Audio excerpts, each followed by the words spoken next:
সরকার শিল্পায়নের দিকে বেশি নজর দিচ্ছে বললেন অর্জুন সিং। একটু জোরে করতালি দেওয়ার জন্য দেখতে পাচ্ছেন সুন্দর এক মায়ের মূর্তি, মানে মা তারা মায়ের মূর্তি রয়েছে রামকৃষ্ণের সারদা মা। शारदा माँ का तस्वीर दिया जाएगा कि नारी शक्ति को सम्मान करते हुए हर एक चीज को आगे बढ़ाने का विश्व में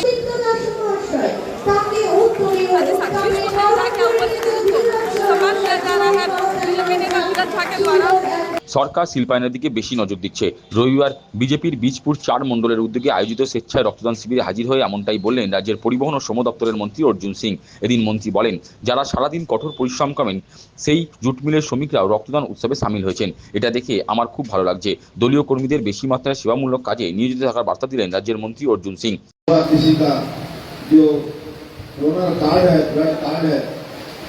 वो हमारे किसी परिजन के काम में आएगा। एक समय था, खासकर हिंदी भाषी इलाके में लोग रक्तदान से परहेज करते थे, लेकिन आज खुशी होती है कि हमारे मजदूर साथी भी, गरीब लोग भी, जिनको सुबह शाम ठीक नहीं रहता है कि हमें आज कैसे हमारे परिवार चलेंगे, वो लोग भी रक्तदान के लिए उत्साहित रहते हैं। आज यहाँ बहुत सारे इस मंच पर भी और भी लोग यहाँ उपस्थित है, बंधु हमारे छोटे भाई की तरह है।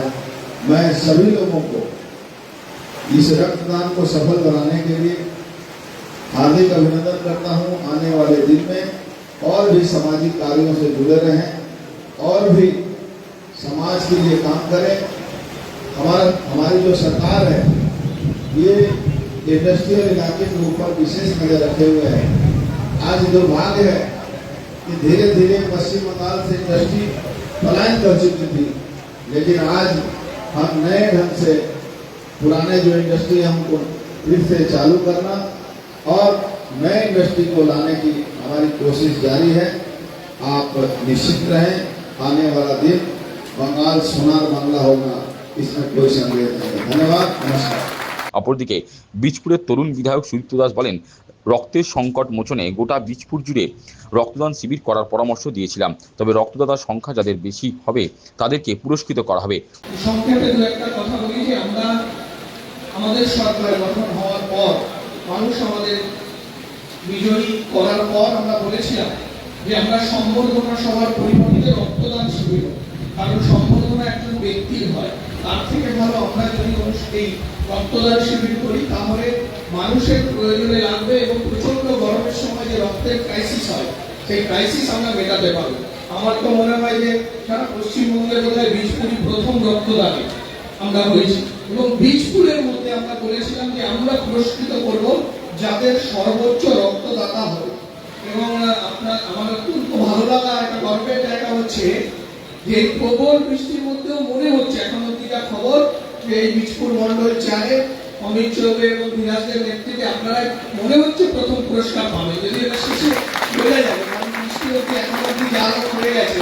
তো আমরা আগে জানতাম যে হিন্দিভাষী অঞ্চলে রক্তদাতার সংখ্যা কম হয়, রক্তদান হয় না বললেই চলে, সেখানে সেটা উল্টো হয়ে গিয়ে একেবারে প্রথম বীজপুরের মধ্যে এটাই পরিবর্তন হয়েছে। এবং তার কৃতিত্ব আপনাদের সকলে বীজপুর মন্ডল 4-এ তারা এই জায়গাটা করতে পেরেছে সাংগঠনিকভাবে।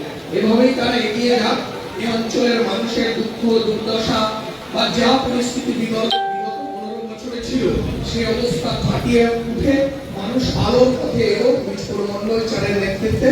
এই আশা রেখে আমি সকলকে আরো একবার ধন্যবাদ জানিয়ে আমি আমার কথা শেষ করছি।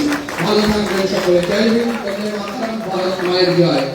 উক্ত রক্তদান শিবিরে হাজির ছিলেন বীজপুর 4 মণ্ডল সভাপতি অমিত চৌবে, শ্রমিক নেতা ধীরাজ ঝা, হালিশহর থানার ভারপ্রাপ্ত আধিকারিক সহ বিশিষ্টজনেরা।